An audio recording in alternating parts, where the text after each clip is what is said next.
El gobierno de Israel anuncia que está combatiendo en 7 frentes contra las distintas milicias islámicas apoyadas por Irán, desde Gaza, pasando por el sur del Líbano, Siria, Irak y Yemen.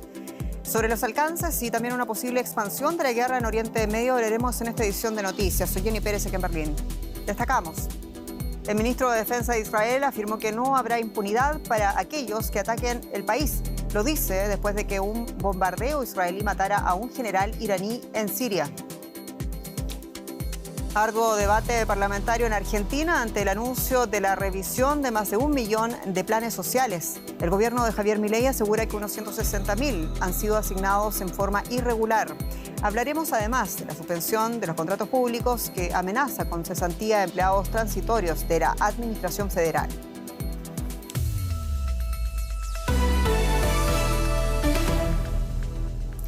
El ejército israelí anunció que bombardeó más de un centenar de objetivos de Hamás en Gaza, entre ellos instalaciones militares y accesos a túneles. Estos ataques se producen después de que el primer ministro israelí, Benjamin Netanyahu, anunciara la intensificación de la operación contra Hamás, que los Estados Unidos y la Unión Europea califican de organización terrorista, hasta desmilitarizar y desradicalizar el enclave palestino, en palabras pronunciadas por Netanyahu. Por su parte, la Oficina de Derechos Humanos de Naciones Unidas declaró su grave preocupación por los bombardeos en el centro de la Franja de Gaza e instó a las fuerzas israelíes a tomar todas las medidas posibles para proteger a los civiles palestinos. El ministro de Defensa de Israel afirmó que el país se enfrenta a una guerra en 7 frentes. Yoav Gallant agregaba además que las fuerzas israelíes ya actuaron en varios puntos, entre ellos Irán. Personas en Bagdad llevan el ataúd de un hombre muerto en un ataque aéreo estadounidense. Al parecer era miembro de una milicia apoyada por Irán que atacó el lunes una base estadounidense en Irak, hiriendo a 3 militares. Según Estados Unidos, el ataque fue una respuesta necesaria y proporcionada, pero Irak condenó el hecho como un acto hostil. Lo que las fuerzas estadounidenses hicieron ayer y están haciendo estos días es una nueva violación de la soberanía del Estado iraquí. Estados Unidos ha registrado más de 100 ataques contra sus tropas en Irak y Siria desde mediados de octubre. La mayoría fueron reivindicados por militantes respaldados por Irán, contrarios al apoyo de Washington e Israel en su guerra contra Hamás. Este barrio en Damasco, capital de Siria, fue blanco de un presunto ataque israelí. En el ataque murió un general de alto rango de la Guardia Revolucionaria de Irán, Sayed Razi Mousavi. Era responsable de coordinar la alianza militar entre Irán y Siria. Fue abatido cuando entraba en un edificio supuestamente utilizado por Hezbollah, otra milicia islamista respaldada por Teherán que lleva décadas luchando contra Israel. Israel no se ha referido a la muerte del general iraní, pero ha advertido de que responderá a cualquier amenaza. Estamos en una guerra con múltiples frentes, con ataques desde 7 puntos diferentes: Gaza, Líbano, Siria, Judea y Samaria, Cisjordania, Irak, Yemen e Irán. Ya hemos respondido y actuado en 6 de estos escenarios y lo digo aquí de la manera más clara posible. Cualquiera que actúe contra nosotros es un objetivo potencial. No hay inmunidad para nadie. La retórica de Irán es similar y ha prometido una respuesta contundente al presunto ataque israelí. En Teherán, manifestantes clamaron por venganza. Muchos temen que la espiral de violencia que sigue la lógica del ojo por ojo pueda descontrolar a toda la región. Y las milicias hutíes leales a Irán reivindicaron este martes un ataque con drones contra diferentes objetivos militares en Israel. En una declaración televisada, las milicias de Yemen aseguraron este martes que además alcanzaron con misiles un barco comercial en las costas de ese país.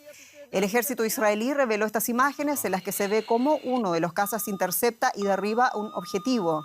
Desde el 19 de octubre, los hutíes comenzaron una campaña de ataques en solidaridad con la milicia palestina Hamás, utilizando misiles de cruceros y drones contra barcos occidentales en el Mar Rojo, importante ruta del comercio europeo.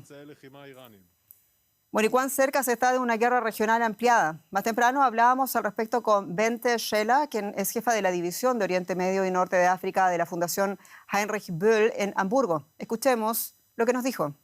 Los Estados Unidos e Israel coinciden en que Irán representa una amenaza para toda la región. Y por un lado es el programa nuclear iraní y por otro lado es de los grupos armados apoyados por Irán en Líbano, Irak y Siria.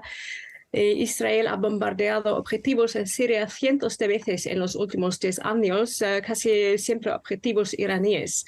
Pues el atentado de ayer es uno en una serie de ataques con los que Israel intenta combatir la amenaza que viene de la presencia iraní en Siria.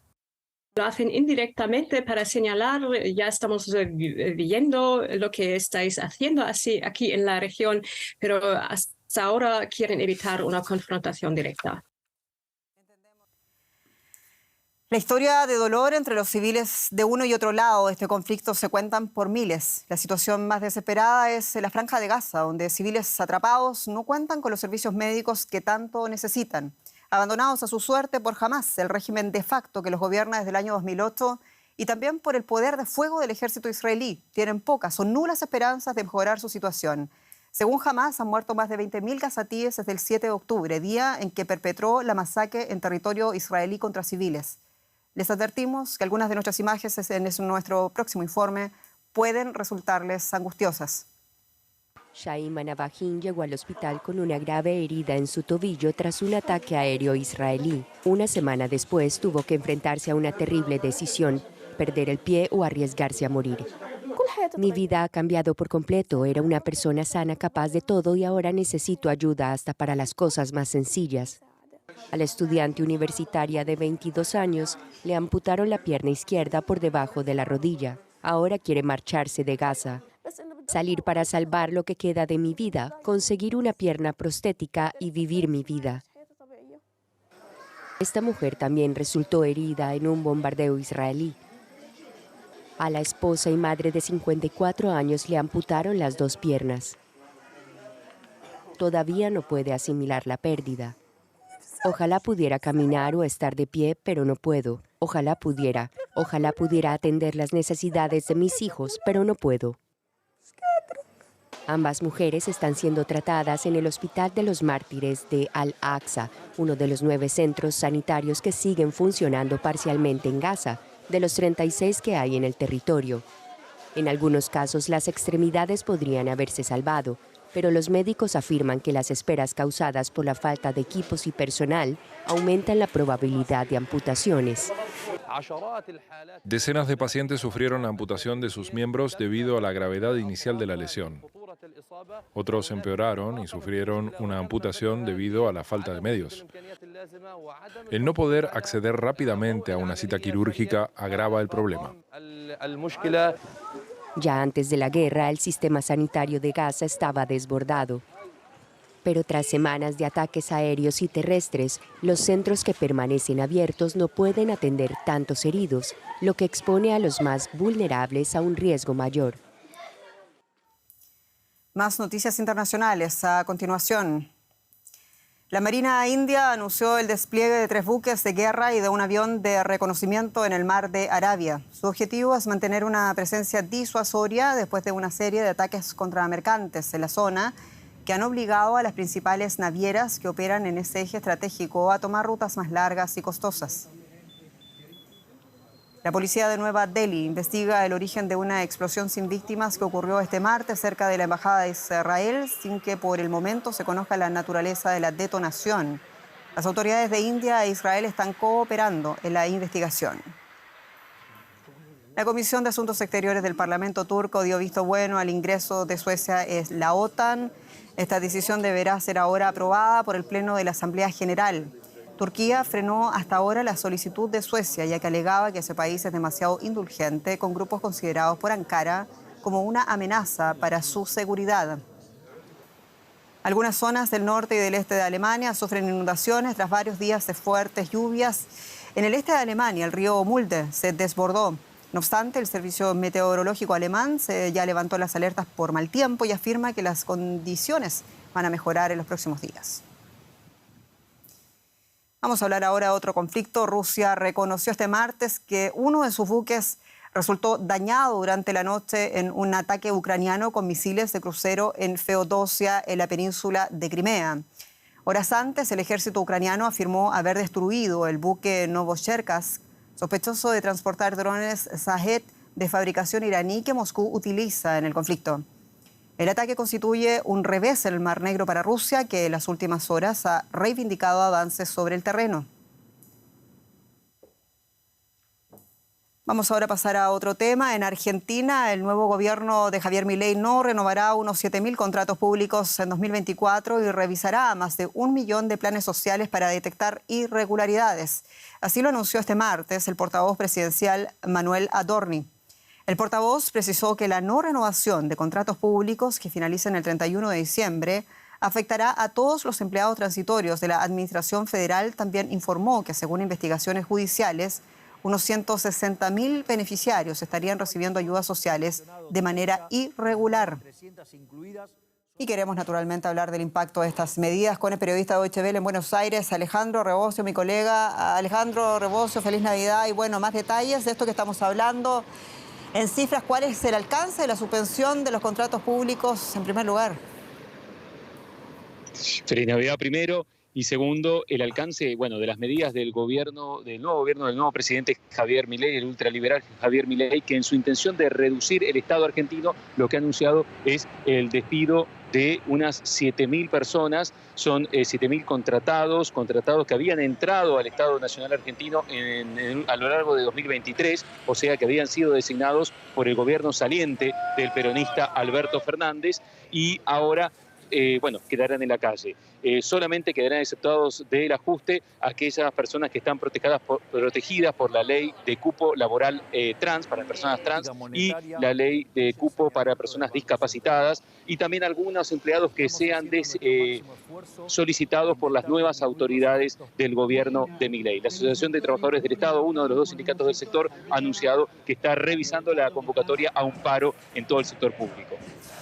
Entendemos. Y con respecto a la revisión de los planes sociales, sabemos que hay un duro debate parlamentario entre el oficialismo y la oposición. Cuéntanos, por favor, qué argumentos se escuchan allá en Buenos Aires.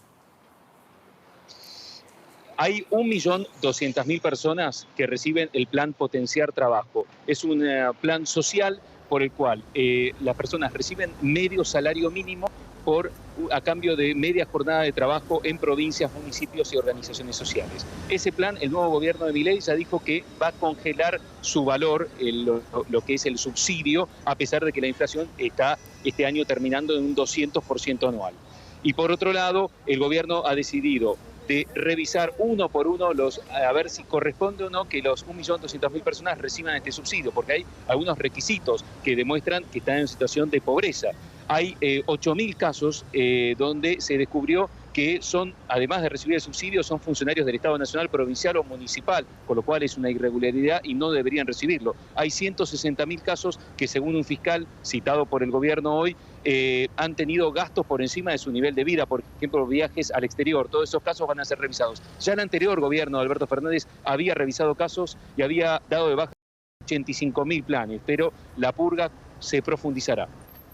Interesante, Alejandro Rebocio, muchas gracias. Un abrazo allá en Buenos Aires, con sol.